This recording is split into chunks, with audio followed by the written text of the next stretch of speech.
talk about sex a lot in this book, but I don't think it takes the form that most people expect. Then I fucked her this way, then I fucked her that way, then I fucked her friend. How droll, how boring. You already know I did that. It's sort of like when I got busted for $10 worth of reefer. You think anybody said, "Whoa, tell me it ain't so, ma, who would have thunk?" Do I have to describe to you how to roll a joint? My whole perception of sex is through the eyes of a super enthusiastic kid. It's full of smiles, it's full of playing, and there's mutual fascination. There's a mutual celebration there. That's what I look for. So my stories always seem to take a left turn when it comes to sex. Okay, did we round the bases? Did we get to third base? Of course, you know that. Far as naming names, I could name names, ruin somebody's week. They're not names that most would recognize and would be instantly forgotten, so why wreak havoc? Believe me, without naming names and trying to tiptoe around, I have tiptoed around none of the incidents or the particulars. I revel in them. Believe me, there is going to be havoc at the dinner table in more than one domicile, even without the names and birth dates. So, there's no home addresses here. Everybody's guilty. Just fill in your favorite name. As I currently reside, I look forward to great company, good sharing, and out of that, hopefully, will come some kind of love or affiliation, a relationship. But that's a tough quantity to fill because I occupy a unique niche. It's very hard for most people to relate to my experiences, and the greater number of them add up to, "Take me to your leader." What about the women in my life? What I regret most is that I have so many great stories and memories and visions based on those things, and not one singular human being that I can share that with and refer back to regularly. The girl I went to New Guinea with wanted to get married and have children. I said, "That's not me right now." We went our separate ways. 6-8 months later, there's an article in Rolling Stone. Supermodels discuss their love affairs, whatever. She took off after me. So I'm very careful. I'm very hesitant. I had been in a true blue relationship, no fooling around, for the better part of a year and a half. And I knew that as per her upbringing and family, it was about having kids and setting up shop. And she said to me, "I have to go back to New York unless I have more of a commitment." And I said, "I don't think I can make that commitment to you right now." This was like 85. There was a lot going on in my life. But it wasn't having the child that she wanted so much as it was getting married. I think I knew even then that I'd make a great dad, but I got to work on being a husband. I love kids. It's the kid inside adults that's the most attractive to me. You wouldn't even expect that from the Lee Roth initially. I suspect I have not wound up with a significant other because I'm not happy with me. Always something new to prove. Always something new to challenge. Always a new treasure mountain to climb, so my whole battle is based on defeating that impulse. Quit competing, quit trying so hard, go smooth. But I'm no monk by any stretch. I'm a pretty happy guy, but I'm not content at all. Being Jewish has always been a real hard jacket for me to wear because we all want to be accepted. I had learned at a very early age, brief but impacting, from wearing little braces on my feet for a few years, that I was different. I was not part of the clan. At the same time, I didn't have an Orthodox Jewish upbringing. I went to Sunday school. I went to some Jewish summer camp for a few weeks. I had a bar mitzvah. But now I live in this age of political correctness, which means silence. Doesn't mean that we've legislated human behavior out of existence. It merely silenced people, and now they operate in the dark.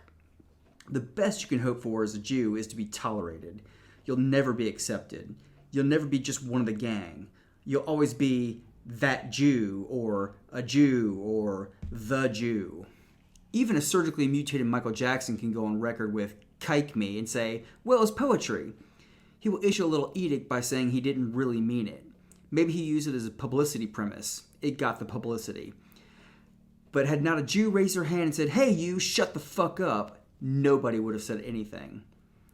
Every now and then, if I go to temple on a high holiday, they ask me to lecture to the kids. Talk to the kids in the kids' services. They stopped that because I would tell the kids, "Stop thinking of yourself as white. Nobody else does." Once again, the great barometer. Let's go to jail, man, where you've got nothing else, no material goods, no rights, privileges, no nothing. But you're honoring your opinion. If you think of yourself as white, well, let's see what the Aryan brother thinks of that when you check in, all right? In the late 50s and 60s, it was not quiet. It was not unusual to walk off the temple, find swastikas painted on the door, literally 6 blocks from where John F. Kennedy was born, the standard op. What we saw on film, from the time we could walk into the assembly hall, was emaciated bodies being thrown into big pits and burned to death by German supermen. If it wasn't them, it was Russian supermen. And if it wasn't then, it was the Spanish Inquisition, and on and on and on. I grew up with people who had numbers tattooed on their forearms, and they weren't that old. I could go over to the Toledo Hotel in Miami Beach right now and talk to a few. They're in the swimming pool doing aquatic exercises. The 6-Day War brought back the whole idea of the Maccabees and the fight for Masada. And these were thousands of years old conflicts. The Jews didn't even win. Everybody got whacked, the entire crew. The victory was they held off 10,000 men for X amount of days. Well, we gave them an A for enthusiasm and effort, but in fact the whole crew died at the end of a spear. My full name happens to be David Lee Roth. It sounds Southern. It's definitely Indiana. It's my real, full blast name. But I'm sure the Lee throws a lot of people off. This almost sounds like I'm in the Allman Brothers. Made it much more palatable for people. Were I just David Roth, I think things would have been different. My speech at my bar mitzvah was about, it's really difficult being Jewish and I don't like it. It shocked everybody. They were stunned. 14 pages of, I'm not proud to be Jewish, everybody hates me. Everybody was silent, like an E.F. Hutton commercial, because they all knew I was right. I've done so many interviews, American, European. I remember one interview, the height of Van Halen era, some German magazine, I forget which, like the German equivalent of Life magazine. First question out of the guy's mouth, so you're a Jew? I said, I very much am. But as opposed to beginning the interview with that question and providing the readership with some tinted color of glasses through which they will look at the rest, what if we put this question at the end of the interview? Okay, we'll do this. So we finished the interview. Then I said, you racist piece of fucking human garbage, you don't deserve to be in my court. Fuck you and everything you stand for. I picked up his tape recorder and I smashed it to pieces against the wall. Called my security guy, Eddie. I told him, Eddie, pick a window, he's leaving. And I hope he didn't hurt his right leg on the way out.